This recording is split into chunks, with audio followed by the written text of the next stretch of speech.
Salut, merci d'avoir cliqué sur mon podcast à micro fermé. Le concept est simple, je jase avec mes invités comme s'il n'y avait pas de micro. Cette semaine, je reçois Claudia Lalancette, recherchiste, qui a notamment été recherchiste à la radio pour Véronique et les Fantastiques, qui est maintenant recherchiste à TVA. On va jaser de son travail, oui, de recherche, mais elle a été aussi animatrice pendant très longtemps à la télé communautaire, donc je lui jase de ça. On va aussi parler de la guerre entre les médias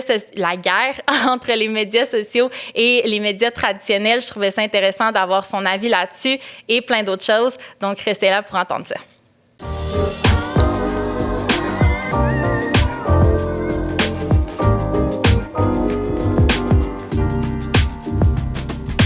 Claudia Lalancette, je suis tellement contente de briser la glace avec toi. Comment ça va? Ça va bien. Puis pour vrai, je suis tellement contente que tu m'aies invitée. Ça m'a vraiment touchée, ton invitation. Je suis full contente de parler avec toi. Yeah, ben c'est vraiment le fun. Puis, est-ce que tu étais touchée, justement, parce que, tu sais, juste avant qu'on commence, je t'ai dit que je trouvais ça intéressant de parler avec quelqu'un qui est plus souvent derrière la caméra.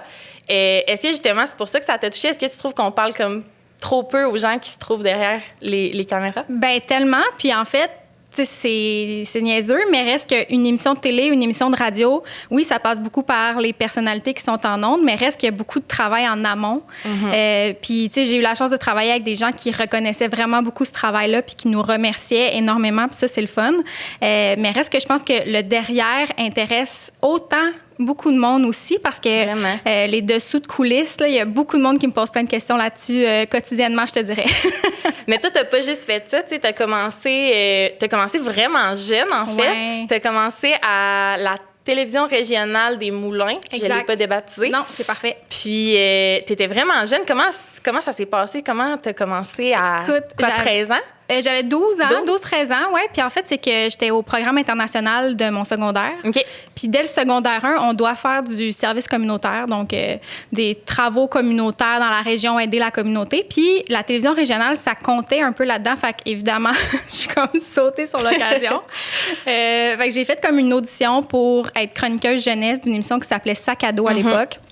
Ça m'a fait rire quand j'ai vu Sac à dos. Je trouvais ça tellement cute comme nom d'émission. Sac à dos, tu comprends? Fait que c'est vraiment sac à dos, adolescent. OK. Le beau jeu de mots, Je viens de comprendre. Puis, fait que j'ai eu l'audition, j'ai été chroniqueuse jeunesse pour cette émission-là quelques années. Puis quand l'animatrice est partie, ben là, j'ai fait l'audition pour la remplacer. Donc, à 15 ans, je suis devenue animatrice de l'émission jeunesse en question. Puis avec les années, ben l'émission s'est transformée un peu en émission d'entrevue. C'est devenu Cafouillis. Puis ensuite, ben écoute, j'ai été là pendant 14 ans. J'ai terminé en décembre 2019. Fou, fait que pendant 14 ans, une entrevue par semaine avec des personnalités de la scène culturelle québécoise. Puis honnêtement, tu sais, c'est la meilleure école que je pouvais pas avoir pour travailler dans les médias aujourd'hui, tu sais. Ben oui, puis tu sais, les télévisions, même si c'était une télévision communautaire, tu te rendais-tu compte à quel point, tu sais, t'étais animatrice quand même, là, à 15 ans, ça te rentrait-tu dans la tête, ça, ou t'étais... Ben, tu sais, je pense pas que je me suis déjà dit à 15 ans, « Wow, je suis animatrice télé! » Ouais, non. C'est vraiment pas. Mais reste que on avait la chance d'avoir une très belle télévision régionale. Mm-hmm. Terrebonne, c'est vraiment reconnu pour être une belle télévision de région. On avait des beaux équipements, un beau studio, une belle équipe surtout aussi. Puis, tout est bénévole aussi, tu sais, je voulais le préciser, parce que les gens qui sont là, que ce soit les caméramans, la réalisatrice, l'assistante réelle, tu sais, tout ce monde-là le font bénévolement chaque semaine. Puis je trouve que ça ajoute à tout le reste, dans le sens où chaque mardi soir, les gens sont là vraiment par passion. Mm-hmm. Puis, tu sais, oui, c'est une télévision régionale, mais nous, on était des professionnels dans notre tête, puis on voulait le faire du mieux qu'on pouvait. Puis je te dirais que dans les dernières années, parce qu'en fait, Ma TV, c'est vraiment comme un réseau diffusé partout dans le Grand Montréal, partout au Québec. Puis dans les dernières années, ben, leur mandat était vraiment d'aller chercher des émissions de chaque région pour faire rayonner les régions, justement.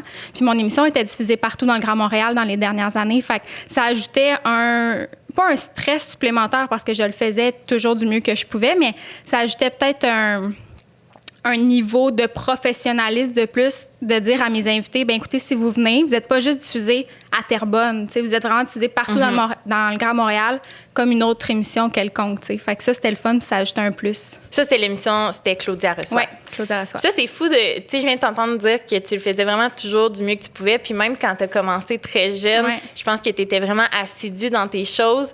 Puis c'est vraiment cool, ça, parce que, tu sais, juste moi, j'ai commencé, j'avais 18, 19, puis tu sais, au début, j'étais pas tant les recherches, là, j'étais pas tant assidue là-dedans, là, mais tu sais, toi, t'étais vraiment rigoureuse dans tes trucs, puis c'est pour ça, t'as-tu la piqûre de la recherche à ce moment-là, ou t'aimais vraiment tout, puis t'as voulu toucher à ça? Je pense que je te dirais que c'est la curiosité qui me mène un peu dans la vie. Là. Je suis vraiment curieuse à tous les niveaux, dans plein de domaines différents. Fait que oui, la recherche a cet aspect-là en premier, c'est d'être curieux pour l'invité que tu reçois, c'est de fouiller, de trouver des informations qui n'ont pas déjà été dites aussi dans les entrevues. Puis c'était un peu ma mission à chaque fois que je recevais quelqu'un, c'était de dire... Bon, cette personne-là est allée à telle émission, elle a déjà raconté ça. Qu'est-ce que moi, je pourrais lui dire pour aller complètement ailleurs? Parce que c'est sûr qu'une artiste qui est en tournée de promotion pour un projet quelconque, elle va en faire beaucoup des entrevues. Puis là, de répéter toujours la même affaire, même pour le téléspectateur, c'est moins intéressant, mettons. Fait que mon défi, c'était vraiment toujours de creuser le plus possible. Puis mon salaire, c'était vraiment quand l'invité repartait puis il disait « Claudia, t'as vraiment bien fait tes recherches. » T'sais. Ça, c'était la plus belle chose qu'on pouvait pas me dire. C'était de dire « Bravo, tu as réussi ta petite mission, mettons. » Puis justement, tu as touché à l'animation, puis tu t'es envenue vers la recherche. Puis tu sais, on se cachera pas que quand on fait de l'animation, il faut comme avoir un petit désir d'attention, là, même un grand désir d'attention. Mais tu sais, ça te manque-tu, ça, d'avoir comme cette attention-là, ou c'est vraiment... En ce moment, ça me manque pas. Écoute, j'ai terminé en décembre 2019, puis c'était vraiment ma décision de partir. Pas parce que j'étais tannée, mais parce que j'avais l'impression, premièrement, d'avoir un peu demandé à tous mes contacts après 14 ans. Tu sais, c'était un peu rendu un running gag, là, de dire, bon, t'es-tu allée à Claudia reçoit? T'es-tu allée à Claudia reçoit? Tu sais, tout le monde était venu. Puis c'est bénévole autant pour les artistes aussi. Puis à un moment donné, plus j'évoluais dans le milieu de la radio, de la télé, tu sais, oui, je me faisais des contacts, je me faisais des amis, mais il y a toujours une petite gêne de... Je l'invite, mais je veux pas le gosser, puis je veux pas le déranger. Puis j'ai l'impression qu'avec les années, il y a beaucoup de monde qui sont venus pour me faire plaisir, puis ça, je vais toujours être reconnaissante. Est-ce que ça me manque? Je te dirais que non, pas en ce moment, parce que, tu sais, j'ai terminé décembre 2019. Quelques mois après est arrivée la pandémie. Fait que j'aurais pas pu continuer vraiment de toute manière. Fait qu'en ce moment, c'est ça comme ma réflexion, de me dire, même si j'avais voulu continuer, ça fait 1 an que j'en aurais probablement pas fait. Est-ce que ça me manque de faire des entrevues énormément? Puis c'est drôle parce que je suis pas habituée d'être dans cette chaise-là. Là. Oui. D'habitude, c'est moi qui pose des questions. C'est ça qu'on se disait tantôt, justement, que moi, je brisais la glace aujourd'hui puis je voulais pas t'interviewer parce que c'est ça, les deux, on est comme habitués d'être dans cette chaise-là. Toi, plus que moi, mais tu sais, j'aime ça poser des questions. Fait que c'est sûr que je m'ennuie de ça. Mais est-ce que je m'ennuie d'être à l'écran? Non, tu sais, pas encore, du moins. Ça me manque pas encore. Puis tu disais que t'invitais beaucoup de tes amis, tu sais, les gens sûrement que t'as invité comme tous les fantastiques de Véronique et les fantastiques. Puis, tous les fantastiques. Ça, c'est fou à quel point, tu sais, je le remarque même en te suivant sur Instagram, tout ça, tu t'es vraiment fait un réseau d'amis dans les personnalités publiques québécoises. Tu sais, tu connais beaucoup de monde, notamment Patricia Paquin, qui est une de tes vraiment bonnes amies, je pense. Tu sais, comment ça se passe dans... Comment je pourrais dire ça? Dans le réseau d'amitié? Comment ça se fait? Bien, en fait, tu sais, je vais faire une nuance dans le sens où j'ai rencontré vraiment beaucoup de monde, oui, avec les fantastiques, puis je veux dire, je les aime tous profondément, mais il y en a beaucoup que on n'a pas de relation d'amitié à l'extérieur, tu sais, du travail ou des réseaux sociaux. On est content de prendre de nos nouvelles, puis je pense que, tu sais, on est toujours content de se voir. Mais je suis contente que tu parles de Patricia parce qu'en fait, c'est avec elle que j'ai commencé à la radio. On a travaillé 3 ans ensemble. Puis, en fait, c'est ça, je pense que les relations de travail qui durent longtemps, inévitablement, tu développes des liens, tu te racontes un peu ta vie aussi au quotidien. Fait que là, quand le contrat se termine, je me rappelle, je pleurais comme un bébé, puis c'était comme, ben là, on va continuer de savoir. Ça, c'était à la radio ou à Claudia? À la radio. À la radio, c'était à quelle radio tu as commencé avec Patricia? À Rouge FM. À Rouge FM, OK. Oui, exact. Fait que, dans le fond, j'ai fini l'université, puis je me suis tout de suite fait engager à Rouge. OK. J'ai été là 5 ans. Puis dans le fond, c'est ça, c'est le contrat de Patricia qui se terminait. Puis j'avais une peur profonde, tu sais, de perdre cette amitié-là parce que pour moi, c'était plus Patricia Paquin, l'animatrice, tu sais, c'était vraiment rendu, oui, ma collègue, mais surtout une amie. Mais si on se fie à ton Instagram, t'es encore très amie avec elle. C'est ça. Mais pour vrai, oui. Puis je veux dire, je l'aime beaucoup. Puis il faut faire la nuance, comme je te dis, tu sais, j'ai développé des profondes et sincères amitiés, tu sais, comme Patricia Paquin, Jessica Barker, Manuel Urtubise, avec qui j'ai travaillé longtemps. Mais tu sais, il y en a beaucoup que c'est ça. C'était des collègues de travail, puis je m'ennuie beaucoup d'eux, mais l'amitié se crée parce que tu travailles avec eux quotidiennement, tu sais, puis les liens se forment comme ça. Quand tu as commencé à la radio, c'était à l'émission du Retour aussi? Non, en fait, quand j'ai commencé, Patricia, c'était les fins de semaine seulement. OK. Puis, il y avait une émission qui s'appelait Bonheur de table avec le chef Daniel Vézina. Puis, c'est drôle parce que moi, quand j'ai fini l'université, tu sais, je me cherchais une job. Dans ma tête à moi, ça allait être en télé, mais j'avais fait du bénévolat longtemps pour la radio Rock Détente puis Énergie à l'époque. Puis, dans le fond, j'ai envoyé un courriel, moi, à la sortie de l'UQAM. J'ai écrit à la seule personne que je connaissais en radio. Puis, elle m'a dit, ben viens me voir demain, j'ai peut-être quelque chose pour toi. Puis, c'était un contrat de 2 semaines d'été de remplacement. Puis je l'ai faite, puis je suis jamais partie de là en 5 ans. Fait ça, c'est fou. C'est vraiment comme les trucs étaient alignés. J'ai envoyé un courriel, ça a fonctionné.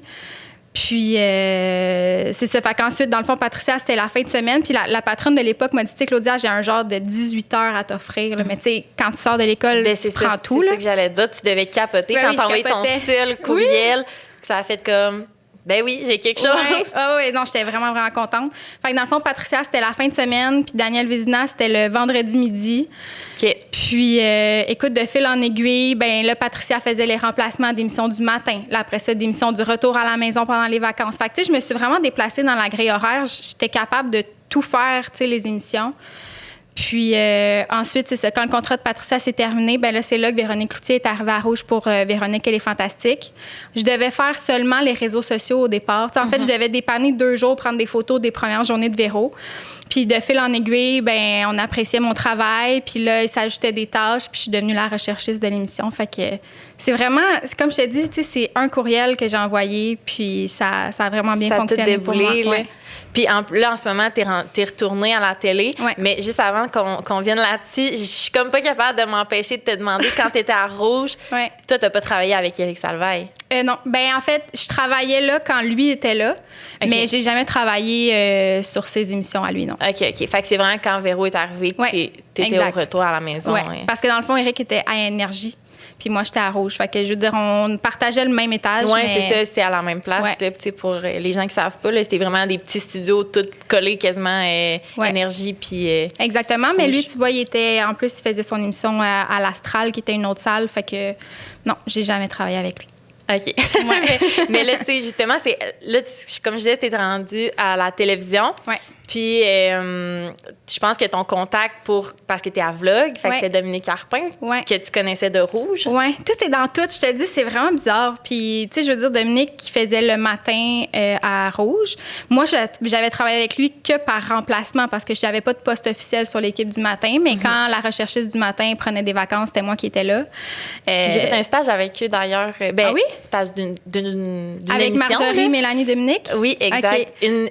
Un matin, une émission. Ouais. Puis j'avais vraiment aimé ça. Il était tellement drôle, tellement gentil. Tellement fin. Moi qui est tellement pas du matin, j'ai vraiment... Ah non, mais ça, c'est le pire horaire. C'est le pire horaire du monde. Je te jure, je le faisais juste en remplacement. Puis je pouvais me lever un matin à 3h30, reflux gastrique là, à côté mon corps. Là. Je te jure, c'est le pire horaire sur le corps humain. Mais je sais pas, toi, t'es comment, mais moi, c'est comme l'heure qu'eux, ils se lèvent. souvent, je me couche, là. Ouais, c'est ça. Mais oui, tu sais, puis honnêtement, ce trio-là, je les adorais. Marjorie, ça a été ma coloc pendant 2 ans. C'est une de mes meilleures amies aujourd'hui. Tu sais, quand on parlait d'amitié tantôt, c'est ça. Oui. Il y a vraiment des beaux liens qui se sont créés à Rouge. Puis je pense que t'es amie avec aussi le technicien, Maxime, le metteur en ondes. réalisateur. Oui, Maxime, c'est mon meilleur ami aussi. Fait que, tu sais, c'est ça me fait de la peine depuis être à la radio parce que je travaillais avec mes meilleurs amis. Tu sais, Benoît Gagnon aussi, le midi, on est un quatuor vraiment serré maintenant. Mais reste que c'est ça, Dominique, on travaillait ensemble. Puis je veux dire, je savais qu'on s'appréciait, mais jamais j'avais pensé aller travailler à Vlog un jour. Puis en fait, tu sais, quand je te disais que tout est aligné, c'est drôle parce que moi, ça faisait 5 ans que j'étais à Rouge. J'aimais profondément mon travail, mais avec les années, tu sais, il y a des petits irritants qui s'installent comme dans n'importe quel travail. Puis j'avais l'impression d'avoir fait le tour un peu de ce que je pouvais faire à la radio, dans mon poste de recherchiste. Je voyais pas vraiment, tu sais, d'évolution tant que ça à moyen ou long terme. Fait que je pensais, mais en même temps, je me dis, j'ai un peu la job que j'ai toujours voulu. Je travaille avec mon idole de jeunesse. Fait que j'avais beaucoup de questionnements en tête. Puis, qui était Véro, ton idole de jeunesse? Oui, exactement. Ouais. Véro, c'était mon idole. Puis, tu sais, travailler quotidiennement avec elle, t'apprends énormément aussi. Tu sais, je veux dire, c'est tellement une animatrice talentueuse. Il n'y a jamais d'erreur avec elle. Tout est vraiment parfait. Puis, c'est ça. Tu sais, je me posais des questions. Est-ce que je veux vraiment quitter? Mais puis pour te dire à quel point tu étais un morceau de l'équipe, quand on écoute Véronique, elle est fantastique. Bien, quand on écoutait Véronique, il est fantastique, tout le monde savait c'était qui Claudaille, la recherchiste. Là, on écoutait la radio, puis on avait Véro, puis 3 fantastiques, mais il y avait toi, il y avait Félix Turcotte, même Jannick, la productrice, que c'est ça que je trouve le fun. Aujourd'hui, je parle avec toi, puis tu es une personne de derrière la caméra, mais à cette émission de radio-là, on inclut vraiment tout le monde. Là, je trouve ça vraiment le fun. T'étais un morceau là, dans les Fantastiques. Là. Mais ça me fait toujours plaisir quand on me dit ça. Puis c'est drôle parce que je pense que il y a 3 jours, j'ai écrit à Félix puis Jannick parce qu'il y a une personne qui me suit sur Instagram que je connais pas du tout. Puis elle m'a écrit les running gags de Claudaille me manquent dans les Fantastiques parce que, bon, j'étais la célibataire de service. Quand il y avait un sujet sur le célibat, ben là, c'était Claudaille qui en parlait. Fait que ça me touche beaucoup quand les gens disent que tu faisais partie de l'équipe. Mais reste que... C'est ça, j'étais super bien, mais il y avait des irritants qui s'étaient formés dans les dernières années qui n'ont aucun lien avec l'équipe. Là. C'est vraiment l'entreprise, là, mettons. Puis un jour, ben par hasard, j'ai vu l'offre passer pour Vlog, puis je l'ai juste comme sauvegardée sur Facebook.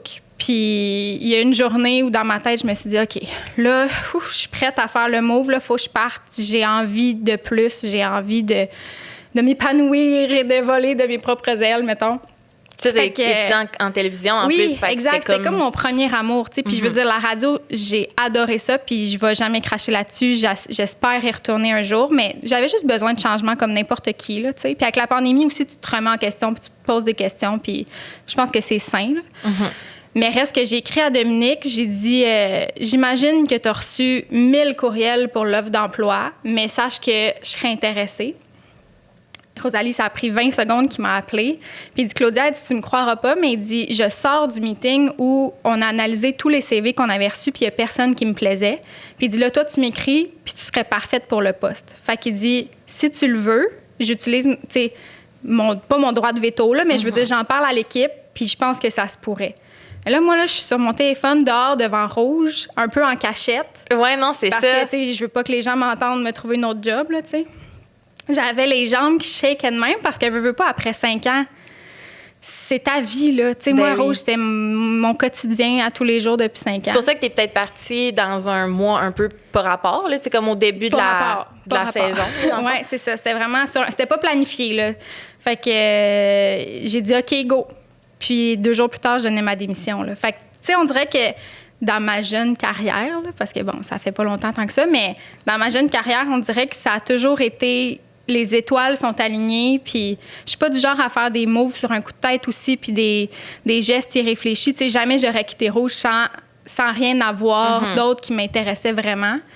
Puis là, ben Vlog est arrivé, puis je veux dire, tu sais, je connaissais Vlog de nom parce que, tu sais, c'est une émission qui est là depuis 15-16 ans, qui fait des codes d'écoute extraordinaires chaque semaine, mais je me souvenais pas de m'être déjà assise devant Vlog, tu sais, pour écouter la demi-heure au complet, mettons. Ce que tu veux dire. C'est un show super familial, tu sais, puis... C'est à quelle heure, donc? le dimanche soir à 18h30. C'est souvent avant les variétés. Exactement. Dans le fond, je veux dire, Vlog fait souvent 1 million de codes d'écoute les dimanches soirs. Puis j'avais pas souvenir de l'avoir écouté tant que ça.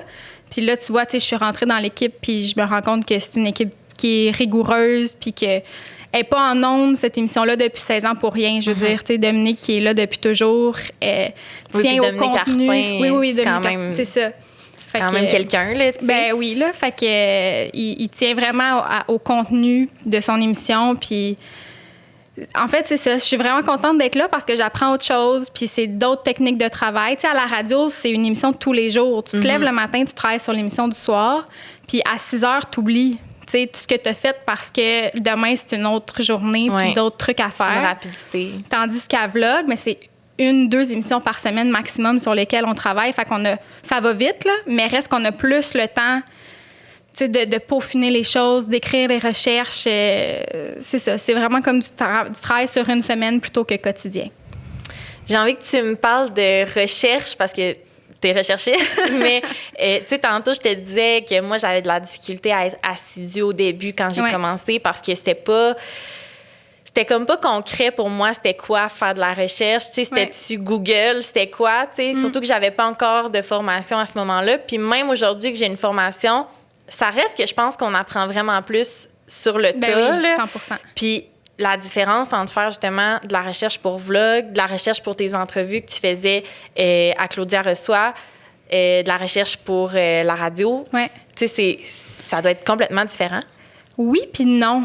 Oui, puis non, parce que, tu sais, au Fantastique, on partait d'un sujet ou d'un article, puis là, ben on déclinait des pistes de questions pour alimenter, tu sais, les Fantastiques, parce que c'était vraiment une discussion de 8 minutes, mettons.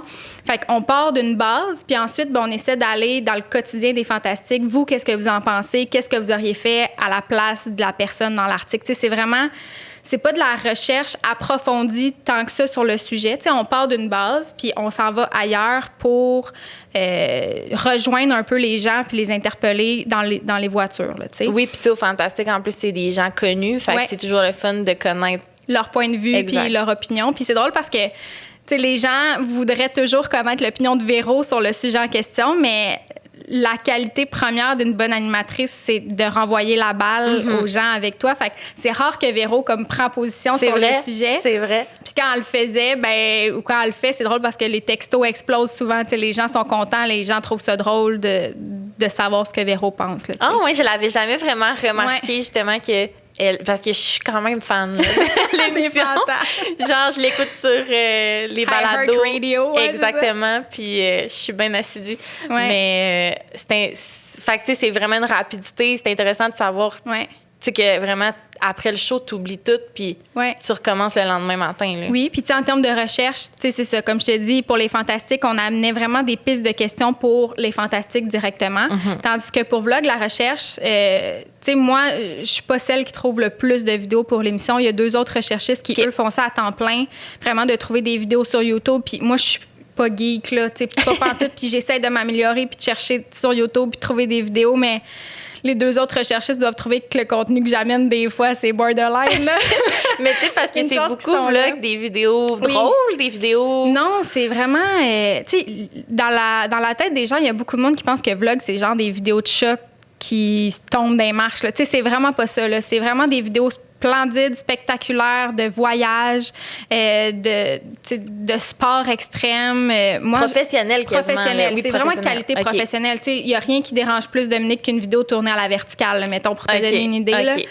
Fait que c'est vraiment des vidéos qui sortent de l'ordinaire. Puis notre but, c'est pas toujours de montrer des vidéos déjà vues par 20 millions de personnes. Nous, on creuse pour montrer ce qui se voit pas nécessairement sur ton feed d'actualité Facebook. T'sais. Fait qu'il y a 2 personnes qui font vraiment ça à temps plein, trouver des vidéos. Puis une fois que ces vidéos-là sont trouvées, bien là, c'est là que mon métier entre en ligne de compte parce que je dois trouver tout ce qui est en lien avec la vidéo. Ça a été tourné où? Ça a été fait pourquoi? C'est par qui? Est-ce qu'il y a d'autres contenus qu'on pourrait utiliser? Le nombre de vues? Ça a été publié où? T'sais, là, c'est vraiment comme plus un travail journalistique, mettons, d'aller voir tout ce qui a été dit sur la vidéo en question pour trouver le plus d'informations possible. Ensuite, moi, je fais comme un résumé de tout ce que je trouve, puis je donne ça au scripteur qui, lui, va écrire le texte qui va aller en ondes pour Dominique, tu sais. OK. Fait que c'est vraiment plus de la recherche que pour Véronique et les Fantastiques, je te dirais. En même temps, pour Véro, j'avais toujours le cerveau à on, là, dans le sens où faut trouver des sujets. Puis dans ma dernière année à la radio, j'étais aussi productrice de l'émission du midi de Benoît Gagnon puis Marjorie Vallée, justement. Je savais pas. Oui, fait que fallait que je trouve 2-3 sujets tous les jours, tu sais. Puis le midi, c'est pas le même mood que le matin ou que le retour à la maison, tu sais. C'est souvent des sujets plus 5 à 7, je te dirais, là, tu sais, des sujets entre amis un peu plus corsés, là, mettons, ou genre... En tout cas, il faut que tu trouves des sujets qui ont un lien avec tes deux animateurs, tu sais. Ben, tu sais, en plus, Marlène Jonca est... Je veux pas dire le mot trash, là, mais tu comprends ce que je veux dire. Oui, oui, c'est ça. Tu sais, fait en fait, puis tout peut se raconter dans la vie, tout peut se dire à la radio, tout est une question d'angle. Tu sais, des fois, tu peux lire un sujet dans le journal, tu dis « Ah, c'est plate », mais finalement, tu fais juste trouver une question à poser, puis ça amène le sujet complètement ailleurs, tu sais. Fait que reste que c'est ça, la recherche que je fais en ce moment puis celle que je faisais, c'est différent. Mais je te dirais qu'à Rouge, c'était plus demandant parce qu'il faut que tu trouves des sujets.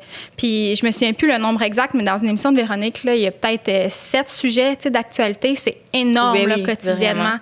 Puis on se le cachera pas. Des fois, moi puis Jannick Félix, là, on se disait « OK, celui-là, il est rentré à Crowbar. » parce que... même ils le disent là, en ondes. Ben oui. Ils disent « On est une quotidienne. Là.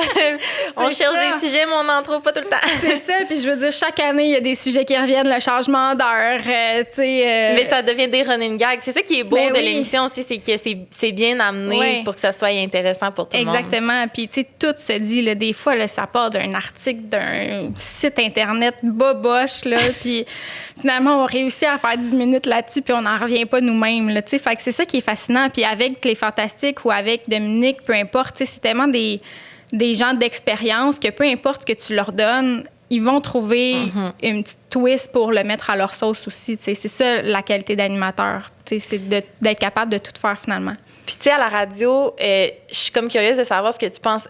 Toi, tu viens de la Rive-Nord. Oui, Mascouche. Fait que tu sais, t'as toujours été dans la région de Montréal. Ouais. Mais tu dois savoir que, tu sais, Montréal, c'est pas mal la seule région au Québec que les animateurs de radio ou que les chroniqueurs de radio, c'est pas mal tous des gens déjà connus.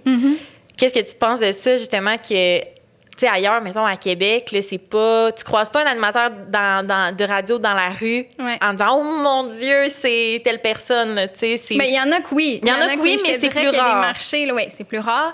Mais il y a des marchés, là, à Rouge, là, où il y a des animateurs qui sont vraiment, vraiment populaires. Oui, oui. Mais... Montréal, tu comprends ce que je veux dire? Oui, 100%. Puis ce que j'allais dire, c'est que Montréal, c'est la Ligue nationale. Puis si je dis pas ça parce qu'il n'y a pas de talent en région, c'est vraiment pas ça que je veux dire. C'est juste que c'est le marché le plus important, celui où il y a le plus d'argent qui est investi dans les publicités aussi. Sûr. Puis je veux dire, oui, c'est ça. Oui, il y a plus de personnalités connues. Est-ce que je suis 100% d'accord avec ça? Non. En même temps, les gens, je pense, qui veulent entendre des personnalités connues, tu comprends? Ben oui. En même temps, je veux dire, je prends l'exemple de Marjorie. Marjorie, dans le trio avec Mélanie Ménard puis Dominique Arpin, c'était pas elle qui était la plus connue. Reste que les gens se sont attachés à sa personnalité, puis les gens voulaient tout être amis avec Marjorie. Fait que n'importe qui gagne à être connu à la radio. En même temps, c'est ça. C'est vraiment dommage, je pense, parce que c'est sûr qu'il y a de moins en moins de place pour des filles comme toi puis moi qui sont des nobody. Exact. Puis je te dirais qu'avec les années, tu sais, tantôt quand tu me disais « t'ennuies-tu de ça? » Peut-être qu'au fond de moi, je m'en ennuie un peu, mais que je suis tellement lucide face au métier maintenant que je sais que des places, il y en a de moins en moins. Fait que j'essaie peut-être de me protéger, mettons. Mais c'est surtout aussi les médias traditionnels qui sont devenus super inaccessibles ben pour être devant la caméra, en fait, ou devant le micro. Oui, le web, il y aura toujours de la place. Oui, les podcasts, il y aura toujours de la place. Tu sais, j'ai fait un podcast dans le temps des fêtes, puis à la Saint-Valentin avec mon amie Josiane Aubuchon. Oui, exact. Puis, tu sais, Josiane, c'est une humoriste de la relève. C'est une des filles qui me fait le plus rire dans la vie.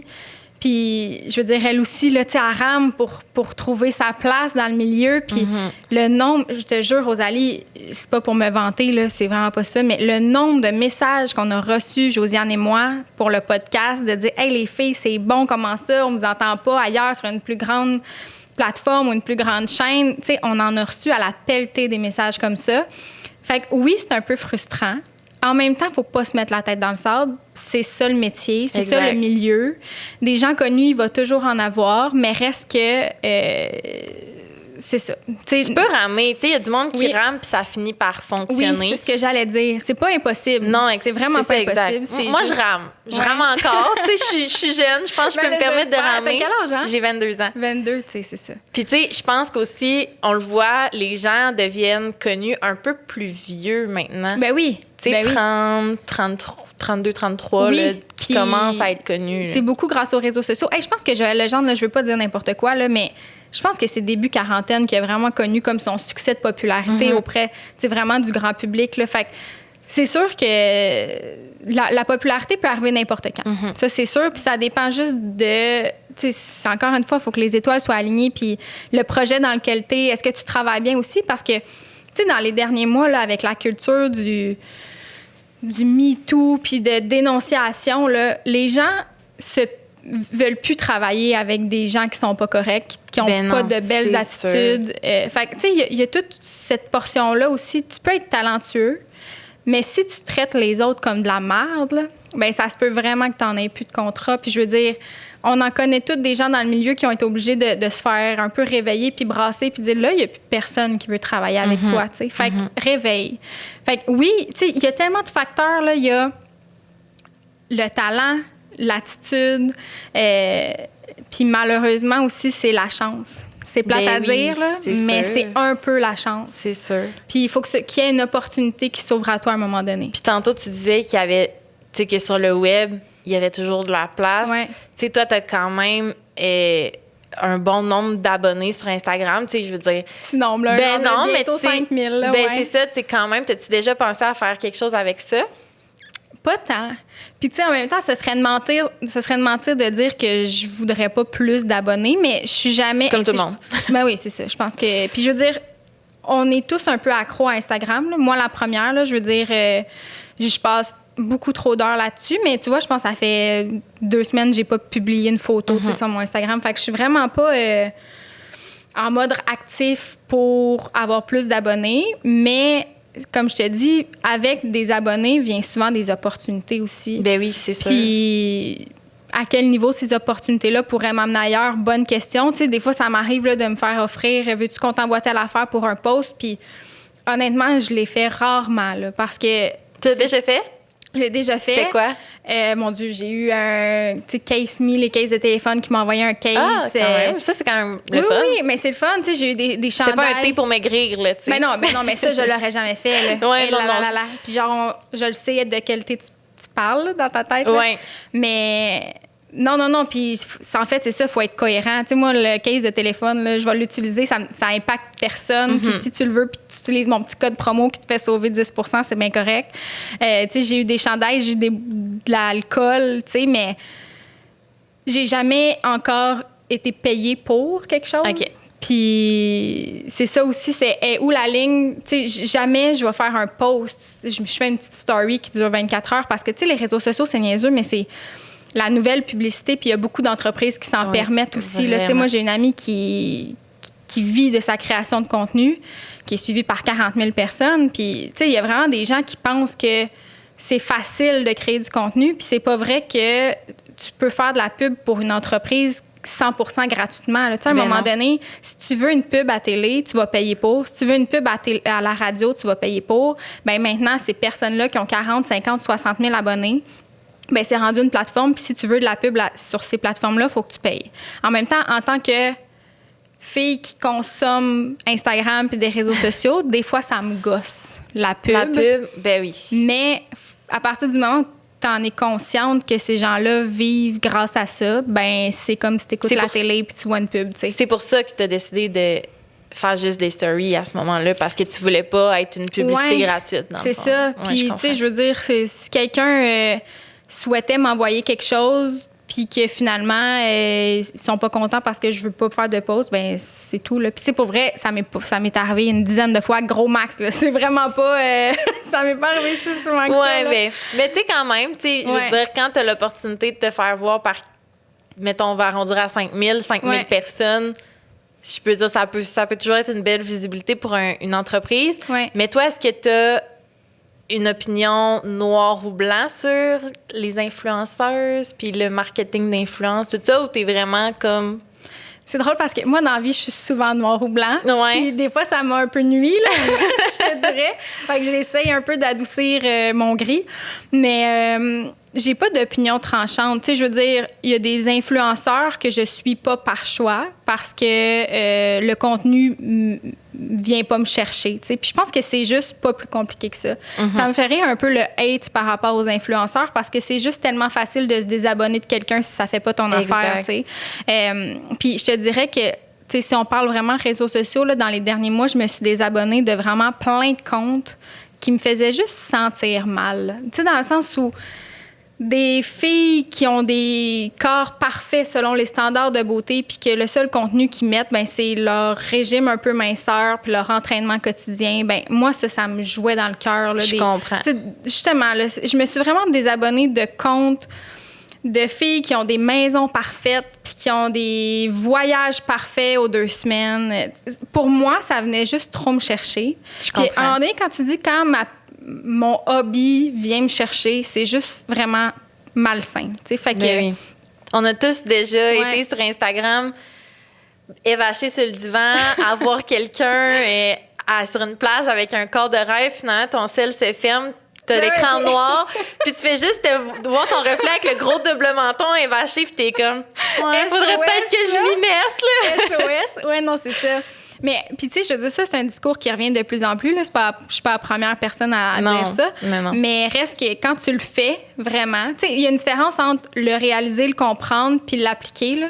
Juste les vues Instagram, là, c'est mon nouveau... c'est ma nouvelle mission là, avec une amie. Là. Je suis comme, là, t'arrêtes de regarder tes vues Instagram puis voir si cette personne-là a regardé parce que tu vas y folle. Puis le nombre de temps que tu passes à regarder tes vues, ça fait pas de sens. Là. Fait que j'essaie de... Je suis accro aux réseaux sociaux, je le sais. J'en consomme beaucoup trop. Puis avec mon travail, j'ai pas le choix. Effectivement. Mais j'essaie de les utiliser d'une manière plus saine, mettons, avec les années. Parce que maintenant, je suis tellement plus mature avec le temps. T'as quel âge? Je vais avoir 28 dans 3 semaines, genre. Ouais. Vraiment mature avec le temps. Non, mais je me suis haïe tantôt. En plus, tu t'as dit 22 ans. Puis j'ai fait, ah oui, 22 ans, t'es vraiment jeune. Genre, arc, là! Je suis rendue cette personne-là. Non, c'est correct. Mais pour vrai... Comme tout le monde est comme ça, là. Ouais. Tu sais, juste moi, tantôt, j'étais là. Tu sais, quand j'ai commencé à 18-19, j'ai 22, tu sais, on a l'impression que ça passe... Ouais. Ça passe tellement vite, mais on a l'impression que c'est vraiment loin, dans le fond. Non, ça vraiment passe vite. pas, là. Puis, tu sais, on en est venu à parler des réseaux sociaux, puis j'ai le goût... Je sais pas si tu as été au courant de ça il y a quelques mois. Je sais pas si c'est qui Elisabeth Rioux, sûrement. Ben oui. Il y a comme eu un scandale par rapport... à elle qui a vécu de la violence conjugale, puis c'est passé à la radio, puis bon, il y a des animateurs qui ont vraiment mal traité le sujet. Ouais. Puis il y a eu comme une mini-guerre entre médias traditionnels et réseaux sociaux. Puis il y a vraiment des créateurs de contenu, influenceurs, qui étaient fâchés puis qui ont blâmer les médias traditionnels, là, j'ai jamais vu ça. Moi, ça m'a fait de la peine. J'étais comme, moi, j'aime tellement les médias traditionnels, puis j'espère tellement que ça disparaîtra jamais. Puis je les voyais se faire bâcher. Puis, tu sais, on s'entend qu'eux, ils ont une grosse audience, puis qu'ils se font dire ça, surtout des jeunes. Puis là, les jeunes se font dire ça par leur influenceur préféré. C'est sûr qu'après ça, ils sont comme, ben moi, je veux plus écouter la télé ou écouter la radio. Qu'est-ce que tu penses de ça par rapport à cette guerre-là entre les deux? Mais je veux dire, elle a toujours existé, puis elle va toujours exister. Puis c'est niaiseux, mais je fais juste penser là, combien d'années c'était la télé contre le cinéma. Ou même, il y a une guerre un peu entre la télé puis la radio aussi. Là. Je veux dire, la radio, pendant des années, c'était pas le média in. Là, okay? C'était le média un peu plate parce que la télé, c'était donc bien hot. Puis juste dans la pandémie, nous, on s'en est rendu compte, puis on était fiers de ça quand je travaillais à la radio parce que... Mais pas fière, là. Tu vas comprendre après où je m'en vais, mais il y a beaucoup de plateaux de tournage qui ont arrêté pendant le premier confinement parce que c'était pas considéré essentiel. La radio, c'est un service essentiel parce que n'importe qui peut écouter la radio un peu partout pour s'informer. Je dis pas que Véronique, elle est fantastique, c'est donc bien un service essentiel, là, mais je parle du média, la radio. Oui, c'est qu'à un moment donné, tu peux pas couper des émissions puis en regarder d'autres. Exactement. Reste que c'est ça, cette guerre-là a souvent existé entre radio-télé, puis la radio, ça va toujours exister parce que c'est ça. Ça part de tellement loin, ce désir de s'informer, puis c'est facile. Tu allumes la radio, puis c'est en direct tout le temps. À la télé, c'est pas toujours en direct. Fait que à la radio, tu sais que tu as l'heure juste quotidiennement sur ce qui se passe d'heure en heure ou presque, tu sais.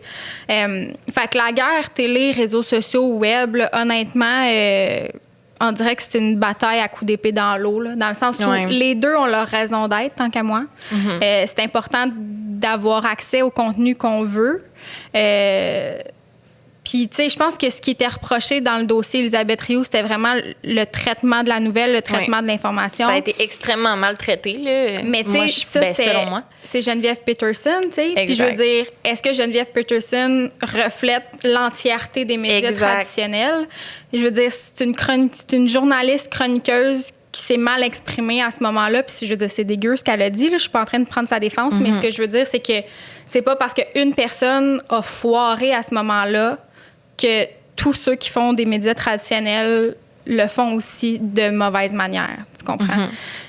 Au même titre qu'il y a bien des gens sur le web que souvent, ils disent des affaires qui n'ont pas de bon sens. Puis souvent, j'écoute des fois des stories, puis il y a de la désinformation sur les réseaux sociaux aussi, ne serait-ce que dans tous les partages, des fois, de vidéos ou de nouvelles. Juste pendant la pandémie, là, de la désinformation, il y en a eu. Mais ça n'avait pas de bon sens. Les fake news se promènent tous les jours. Là. Exactement. Fait que, puis je pense que c'est plus facile de partager des fake news sur le web aussi. Ben oui, évidemment. Parce que les gens vérifient pas les sources, les gens vérifient pas justement la vidéo part d'où, c'est qui l'a partagé, ça date de combien de temps. Fait que je pense que sur le web, c'est vraiment plus facile de partager de la fausse information. Pendant la pandémie, les gens qui appelaient les médias les merdias, moi ça me fait un peu rire parce que je veux dire, les médias traditionnels sont là depuis tellement longtemps, puis pour avoir étudié en communication puis connaître des journalistes qui sont tellement rigoureux, tu sais, avant de mettre une information en ondes là, à la télé ou à la radio, là, l'information est vérifiée tellement de fois. Là, les fake news à la télé ou à la radio, là, ça n'existe pas vraiment. Ou l'angle a été traité d'une façon que, bon, c'est peut-être... Il y a un petit bout qui est peut-être pas vrai, mais normalement, l'information globale, là, c'est... La base, c'est pas faux, là. Non, c'est ça, exact. Puis c'est ça, il y a toujours un débat dans comment la nouvelle est traitée. Puis je veux dire, des fois, je suis d'accord avec les gens de « OK, ouais, cette nouvelle-là, ça n'a pas de bon sens comment elle a été abordée comparativement à un autre média, mettons. » Je suis pas... tantôt, je disais que je suis noire ou blanc, mais tu sais, je suis pas... Je suis capable de me forger ma propre opinion, mais en termes de guerre là, entre web et médias traditionnels, honnêtement, ça va toujours continuer. Puis je pense qu'il faut juste réaliser que les deux sont importants. Ouais. Je reviens aux influenceurs parce que c'est rare que je parle de ça avec quelqu'un parce que ça vire toujours au ah, non, mais moi je pense que c'est justement c'est tout le temps noir ou blanc. Puis ça vire toujours en chicane en fait. Là. Je trouve selon moi souvent ça vire en chicane. Puis là on dirait que j'ai comme le goût de connaître ton opinion justement parce que tu travailles dans les médias traditionnels, même si bon on l'a dit tantôt là, t'as un certain nombre d'abonnés sur Instagram. Je veux revenir sur ce que tu as dit tantôt sur le fait que tu trouves que ça prend beaucoup de travail pour faire ce qu'ils font les influenceurs puis que c'est un peu banalisé. Ben oui, c'est 100% banalisé. Je veux dire, pour revenir à mon amie qui est Camille DS, là, je suis pas gênée de le dire, je suis tellement fière d'elle. C'est drôle parce que... Je crois qu'elle est allée à la même école que moi à Promédia. Elle est allée à Promédia il y a quelques années. Je crois que Puis avec son chum Guillaume Saint-Amand, ils ont vraiment comme une entreprise maintenant de création de contenu. Ils sont photographes professionnels les deux, fait qu'ils ont des contrats de photos à la base. Mais reste que notre mentalité a tellement évolué avec les années parce que je me rappelle quand Camille, il y a quelques années, elle m'a dit vouloir lâcher son métier, sa job qu'elle avait pour se lancer dans la création de contenu sur le web. Je me rappelle là, encore à ce jour, j'étais comme OK. Ouais, ben, bonne chance, ça fait pas si longtemps là, que c'est hot. Là, tu sais, j'étais comme... Dans ma tête, je souhaitais le meilleur des succès, mais en même temps, je me disais, il y en a tellement qui font ça, c'est dur de se démarquer. Puis j'étais comme, OK, bonne chance, je te regarde aller. Puis, tu sais, quelques années plus tard, elle vit vraiment très bien de ça. Puis c'est beaucoup de travail parce que c'est des entreprises qui s'associent à toi, qui te font confiance pour justement promouvoir des produits, des services, des lieux aussi d'hébergement, mettons. Puis si ton contenu est pas bon, ben ces contrats-là, ben ils seront jamais renouvelés, tu sais. Puis ton nombre d'abonnés dans ce contexte-là doit augmenter parce que c'est ta carte de visite pour approcher les entreprises aussi puis leur dire, écoutez, moi, j'ai ce rayon-là d'abonnés. Il rapporte tant de portée, parce que c'est la portée aussi qui est importante. C'est le nombre de personnes qui vont voir ce contenu-là.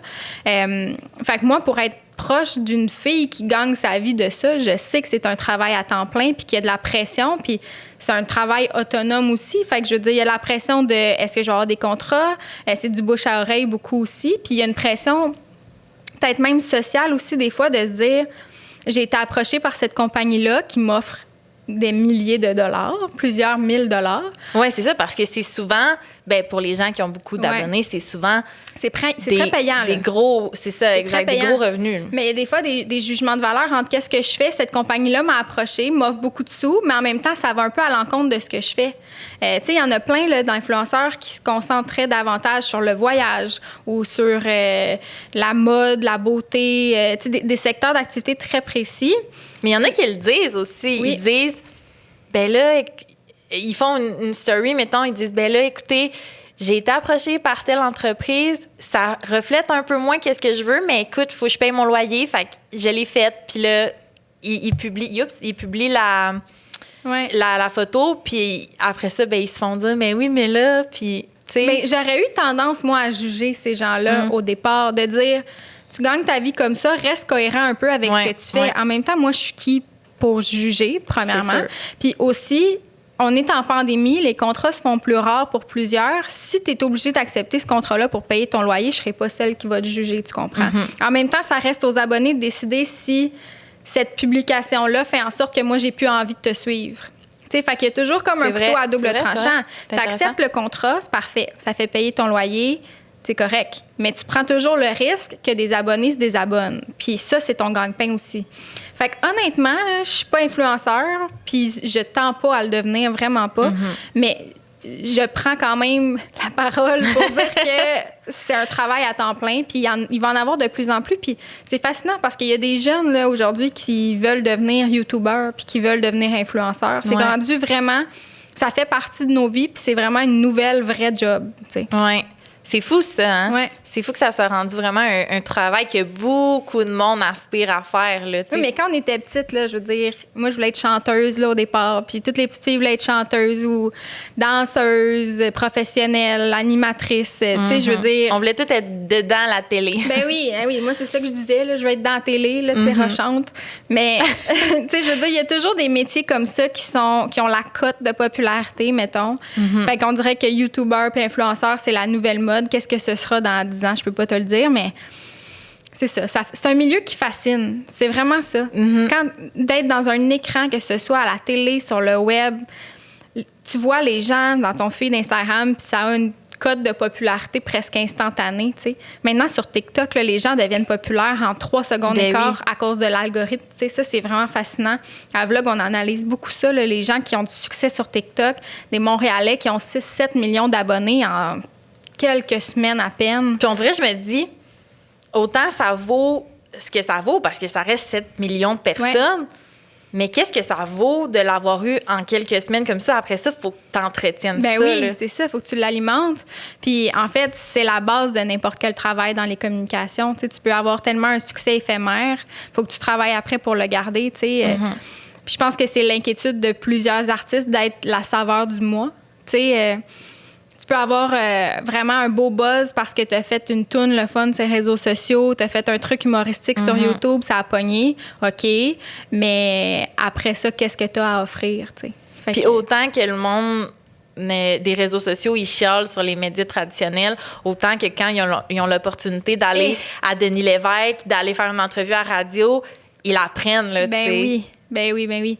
Le nombre de courriels que je pouvais recevoir dans une semaine pour essayer d'aller à Véronique et les Fantastiques parler de telle ou telle affaire, les gens comprennent pas que, clairement, il n'y a pas d'entrevue vraiment là, dans Véronique et les Fantastiques, fait que c'est pas un show de plug ou de... Ben oui, mais tous ces gens-là qui font du web, là, ils espèrent passer à Vlog, là.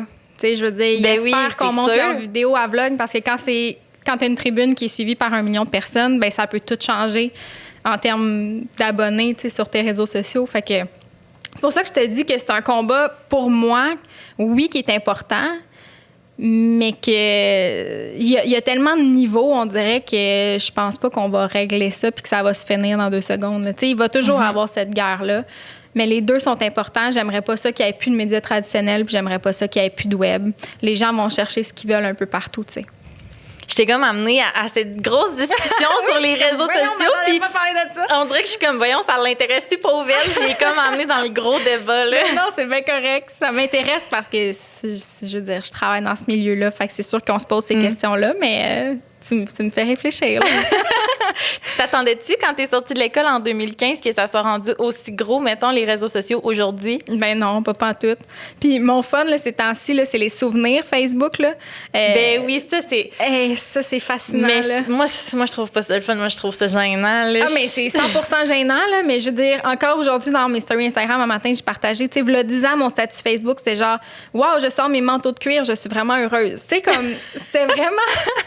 On disait plus qu'on pensait, je pense, dans le temps, parce qu'on connaissait pas vraiment la portée puis l'impact que ça avait.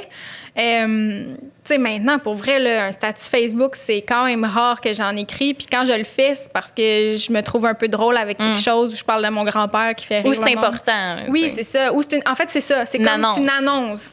Tu sais, je pense que ma dernière affaire que j'ai publiée, c'était vraiment genre j'ai signé mon premier bail toute seule. Puis j'étais donc bien contente. Tu sais, fait que c'est ça. Je pense que Facebook, c'est vraiment rendu un réseau social à la base, pour moi, là, c'est de garder contact avec mes amis, ma famille, surtout en pandémie. C'est là un peu que tu suis le quotidien des gens, mais c'est moins une place où j'exprime ce que je pense qu'avant, tu sais. Ouais. Puis j'ai le goût de parler du fait que tu viens de signer ton premier bail tout seul. Je sais pas si tu trouves ça intéressant de parler de ça, mais moi, je trouve ça vraiment le fun, le feeling, parce que moi, je te l'ai dit tantôt avant qu'on commence, ça fait pas longtemps là, que j'habite tout seul. J'ai déménagé de ville même. Puis comment tu trouves ça? Ça fait pas longtemps là, que tu habites ça fait 2 semaines, là, genre que je suis officiellement installée. Parce qu'avant, t'as habité, dans le fond, avec un copain, avec une amie. C'est ça. Ben en fait, quand je suis partie de chez mes parents à la fin de l'université, ben en fait, c'est ça. J'avais un peu habité avec un ex.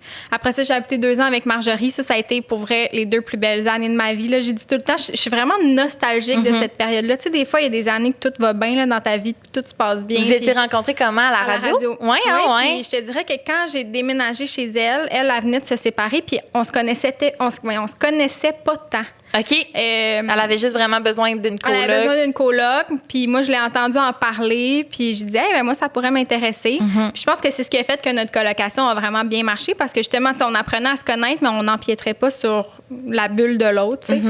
Puis finalement, honnêtement, c'est ça. C'est les 2 années dont je suis le plus nostalgique. Là. J'ai écrit tout le temps, là, mon Dieu, ma coloc, je m'ennuie. Fait que j'ai habité avec elle 2 ans. Après ça, ça c'est vraiment drôle. Là. Je sais pas si... Ben, en tout cas, oui. Dans le fond, c'est que les 2, on s'est fait un chum.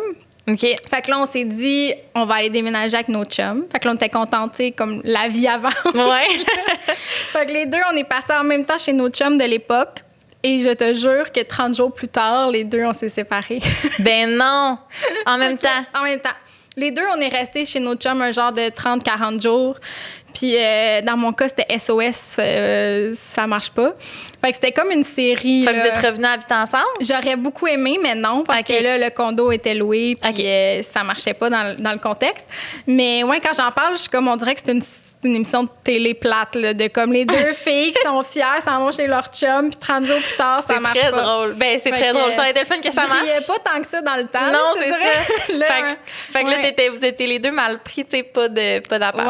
Ouais. Fait que moi, je suis retournée chez mes parents à ce moment-là. Puis ça a été le gros drame de ma vie. Là. Ça a été, pour vrai, le J'aimerais pas se lever. Ah ouais, non, mais en fait, c'est vraiment niaiseux parce que c'est l'orgueil. Là. Tu sais, moi, ça a été vraiment, vraiment difficile, pas de me séparer de mon ex parce que ça, j'avais fait le deuil, mais de revenir chez mes parents, ça a été vraiment difficile sur l'orgueil. Puis la meilleure chose qui a pu arriver dans mon cas à moi, c'est la pandémie. Parce que je me suis retrouvée avec mes parents, mon frère, souvent sa blonde. On a passé du temps de qualité ensemble. Puis je me disais, j'aime bien mieux en ce moment être avec ma famille que d'être toute seule dans un 3,5 à Montréal, tu comprends? Fait que finalement, j'ai mis l'orgueil de côté. Puis j'ai juste apprécié le fait que j'avais une famille extraordinaire pour m'aider dans ce que je traversais, mettons. Puis là, ben, 1 an et demi plus tard, là, je veux dire, c'est bien le fun de revenir chez ses parents, mais j'avais besoin d'air. 28 ans, toutes mes dents. C'est ça, là, j'avais besoin d'air. Mais j'avais jamais habité toute seule. Puis là, le saut, il est fait. Puis c'est vraiment... Je sais pas toi, là, mais moi, à chaque 31 décembre, je m'écris comme un mot.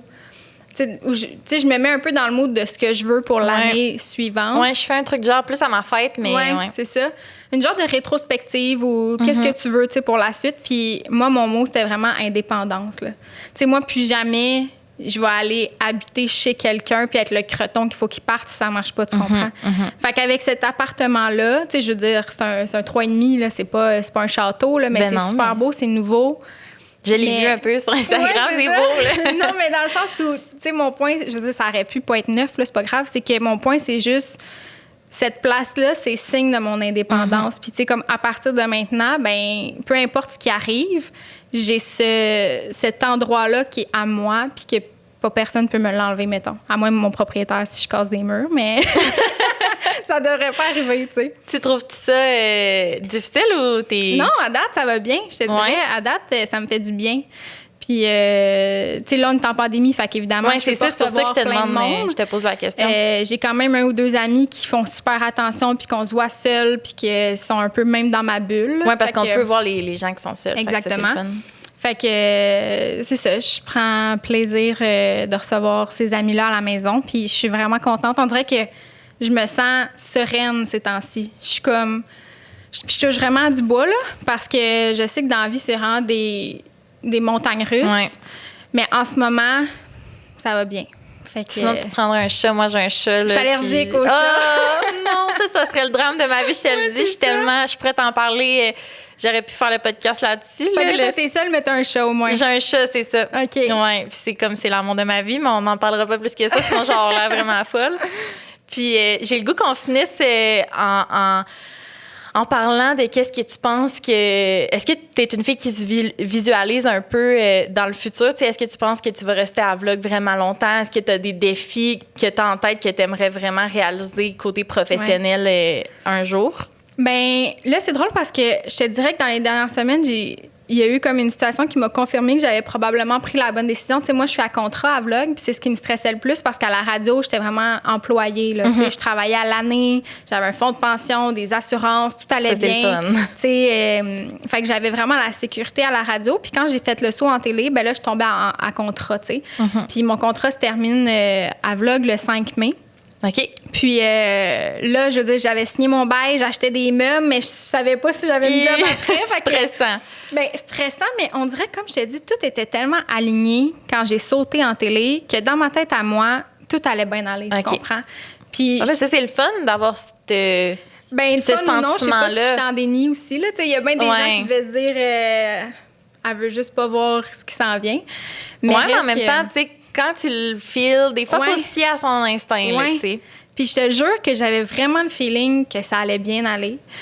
Puis je suis pas la plus spirituelle dans la vie, là. Puis je veux dire, je fais pas des prières à tous les jours, mais tu sais, comme dans les dernières semaines, j'étais comme, OK, s'il vous plaît, faites que tout se passe bien. Puis que, tu sais, je me parlais beaucoup. Puis un matin, ben, le téléphone a sonné, puis c'était une productrice qui voulait m'engager pour l'été. Fait que je vais travailler sur Si on s'aimait, la saison 3 à TVA. Fait que ça, j'ai bien hâte. C'est nouveau, ça, tu sais, pour toi, je pense. Ouais. Ben oui, cette émission-là, en fait, j'ai jamais travaillé là-dessus. Fait que dans le fond, c'est comme la première fois que... Ça va être mon deuxième contrat. Mais ça, c'est une fiction? Télé. Non, c'est une télé-réalité. Ben, docu-fiction. Ouais, c'est comme, dans le fond, c'est une émission de dating, en fait. OK. À TVA, où des couples essaient de trouver l'amour avec une psychologue aussi, Louise Sigouin, qui analyse un peu les relations de tout le monde. Fait que moi, je vais être attitrée à un couple. Puis, je suis vraiment super excitée de ça. Puis, comme je te dis, tu sais, on m'a appelée pour me donner de la job parce que quelqu'un m'a référé. Puis ça, on dirait que ça a comme confirmé que j'avais pris la bonne décision. Je suis comme, OK, ça fait 2 secondes que je suis en télé, mais là, déjà, quelqu'un veut travailler avec moi. Fait que j'espère que mon contrat à Vlog va être renouvelé aussi. Mais, tu sais, honnêtement, j'ai ce feeling-là que j'ai pris la bonne décision. Puis, s'il arrive un jour où ça marche plus, j'ai plus de contrat, ben écoute, je me reposerai des questions puis je me demanderai ce que j'ai envie de faire. Mais tu sais, tantôt, tu disais, tu te visualises-tu? J'ose espérer que je vais être dans ce milieu-là encore longtemps. Ouais. En recherche ou... En recherche, en production de contenu. Pas d'animation dans ta tête? Ben, je m'en allais dire ça, je sais pas. On dirait que, je pense que je me protège vraiment en disant ça. Si tu me disais, Claudia, veux-tu être chroniqueuse à telle affaire ou telle émission, c'est sûr, je dis oui. OK. C'est sûr, je dis oui. En même temps, en ce moment, j'ai pas l'énergie d'aller cogner aux portes pour ça. Je comprends. Je me protège un peu, je pense. Parce que ça en prend de l'énergie là, pour faire ça. Oui, c'est ça. Puis, c'est ça. Faut aller cogner aux portes, puis il faut être sûr, puis il faut être motivé. Chose que Puis je veux dire, c'est ça. Je pense que j'étais bonne à Claudia Reçoit. Je pense que j'ai ce talent-là. T'étais très bonne. Je te confirme. Mais je disais pas ça pour que tu me dises ça, mais dans le sens où, humblement, je sais. Je pense que j'avais les qualités d'une animatrice, mettons, mais je sais pas ce que l'avenir me réserve. Si ça arrive, tant mieux. Puis peut-être qu'un jour, je vais me réveiller puis je vais être comme là, je veux le faire, puis je vais aller cogner aux portes, puis je vais appeler n'importe qui que je connais dans le milieu pour essayer de me trouver une place. Mais en ce moment, go with the flow. C'est ça comme mon mantra actuel. Je suis juste bien. Je touche à du bois pour que ça continue. Ouais. Je touche du bois pour toi aussi. J'ai beaucoup trop bois. Puis là, je riais dans ma tête parce que je t'ai dit non, mais t'étais vraiment bonne. Puis je le sais que si mes chums de filles écoutent ça, ils vont dire bon, elle fait encore sa têteuse. Mais je te le dis que je suis pas têteuse. J'ai écouté, je les ai pas toutes écoutées. Là. C'est comme impossible. Il y en avait tellement beaucoup, mais j'ai vraiment aimé. Puis j'ai même écouté la dernière qui t'avait faite avec Patricia Paquin, c'était vraiment émouvant pour vrai. J'ai tellement pleuré, là, mon Dieu. C'est ça, c'est Patricia, dans le fond, qui t'interviewait pour terminer, pour clore le chapitre. Puis c'était touchant pour moi, d'autant plus que ce soit elle qui le fasse. Mm-hmm. Puis, c'était comme une belle rétrospective de ces 14 années-là, avec des extraits, puis des gens qui sont souvent venus à l'émission. Il y a Véro aussi qui m'a fait un petit mot. Fait que ces 14 années-là, c'est juste du beau pour vrai dans ma tête. Il n'y a pas d'amertume, il n'y a pas de mauvais souvenirs. C'est vraiment juste 14 belles années de télé, même si c'était à la télévision régionale. Mm-hmm. En fait, j'ose même dire tant mieux que c'était là parce que j'avais une belle liberté, tu sais. Puis jamais on essayait de me censurer ou de me dire « fais pas telle affaire », tu sais. Je recevais n'importe qui que je voulais recevoir. Ouais. J'avais une belle liberté. On n'a pas beaucoup parlé de ça, de la télé communautaire, mais tu sais, c'est un peu jugé, là, ça. Des fois, là, c'est comment c'est la télé communautaire, petit budget, petite équipe, mais c'est vraiment des belles places, là, souvent. Oui. Puis moi, il y a quelque chose qui vient tellement me chercher aussi, là. Ça arrive une fois de temps en temps. C'est arrivé, puis là, peut-être 2 ans, il y avait une vidéo, justement, de la télévision régionale des Moulins qui circulait sur les réseaux sociaux parce que la personne qui était devant la caméra était pas à l'aise, je pense. OK. Puis les gens se sont un peu moqués de cette personne-là. Écoute, terrible. Je me souviens plus dans quel contexte, c'était quoi la vidéo, mais je pense que ça s'est même rendu jusqu'à Infoman, là, genre. Puis il y a rien qui me fâche plus que ça, de rire. La télé communautaire, c'est une école. Mm-hmm. C'est vraiment une école. Puis je veux dire, t'as fait Promédia, on regarderait ta première shot à la caméra à Promédia. Je suis sûre que c'est pas la même chose qu'aujourd'hui. En 6 mois, c'est sûr que t'as vraiment beaucoup appris. Puis j'ai travaillé dans des télés communautaires à Québec, puis pour vrai, c'est vraiment c'est un environnement quand même professionnel. 100%. Ça reste que même si c'est communautaire, c'est juste que c'est le mot communautaire parce que c'est des télévisions qui veulent pas aider, mais mettre de l'avant la communauté, mais c'est pas parce que c'est communautaire que c'est nécessairement moi, broche à foin. Régional, c'est vraiment comme la télévision de quartier. Ouais. Puis tu veux savoir ce qui se passe dans ton arrondissement, dans ton quartier, tu écoutes cette télé-là, finalement. Puis c'est pour ça que je te dis qu'il n'y a rien qui me fâche plus, mettons, que de voir des gens qui rient, des gens qui commencent, parce que je veux dire, il y en a là, sur YouTube, là, c'est écrit Claudia Lalancette. Là, je veux dire, il y en a mes premières entrevues, puis c'est gênant, mais c'est ça qui fait en sorte qu'on devient meilleur. Ouais. Puis tu sais, je veux dire, même quand ça fait 20 ans qu'on fait ça, des fois, ben je veux dire, je dis oh, mais. Non, mais oui, là, ça fait 20 ans que je vis, là. Je veux dire, des bloopers, il y en a 1000. Ben, c'est ça, que je suis sûre que Véro, des fois, elle se regarde et elle fait ouais, celle-là, peut-être que je l'aurais changée, tu sais. Ben oui. Okay. Fait que oui, c'était la meilleure école, puis. Honnêtement, en 14 ans, j'en ai reçu du monde. Tu sais, fait juste le calcul là, d'une émission par semaine. Puis les gens qui venaient, c'était toujours des gens gentils qui savaient qu'ils s'en venaient dans une télé communautaire. Puis moi, ma mission, c'était un peu de leur faire oublier. Puis encore une fois, c'est pas pour me vanter, mais le nombre de fois qu'on m'a dit c'était une des meilleures entrevues de ma vie. Ça, c'est quand même cool. Je veux dire, Denis Lévesque est venu à mon émission, puis je veux dire, c'est stressant de recevoir Denis Lévesque. Puis tu sais, quand Denis Lévesque te dit c'est vraiment une très bonne entrevue, Claudia. Prendre le temps de le dire, Ben oui. c'est toujours le plus beau compliment. Ben oui, tu sais, c'est là que tu te dis, faut pas que tu oublies qu'elle ait vu cette entrevue-là. Tu comprends? Ouais. C'est pas parce que c'est une télévision régionale qu'elle sera pas vue. Elle peut se retrouver sur Internet, elle peut, tu sais, être en reprise. Il y a des... Puis Ma TV, c'est le poste que quand les gens ont Vidéotron, t'ouvres ta télé, puis ça ouvre sur ce poste-là, tu sais. Fait que moi, je me disais toujours, si la personne ouvre sa télé, puis elle me voit avec un artiste qu'elle aime, elle va l'écouter. Tu sais, si t'es assis dans ton salon, puis tu vois que j'étais avec Alexandre Barrette, avec pas Piqué Souban, Jean-Pascal. Ah, t'as reçu Piqué Souban? Non, Jean-Pascal. Si t'aimes l'artiste avec qui je suis, tu vas l'écouter. Fait qu'il faut que cette entrevue-là soit de bonne qualité. Fait que c'est pour ça que ça a toujours été vraiment ma mission de faire les entrevues le plus professionnelles possible. T'sais. Vraiment. Fait que pour les gens qui veulent commencer, là, allez-y. Faites vos recherches. Faites vos recherches.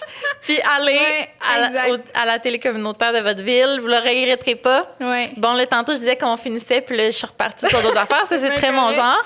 Mais merci vraiment, Claudia, d'être venue briser la glace avec moi. Merci à toi. Pour vrai, c'était vraiment le fun. Je suis vraiment contente. Vraiment. Puis je répète, mais j'apprécie vraiment ton invitation. Ça me fait plaisir. Merci à toi. Beau succès à ton podcast. Merci.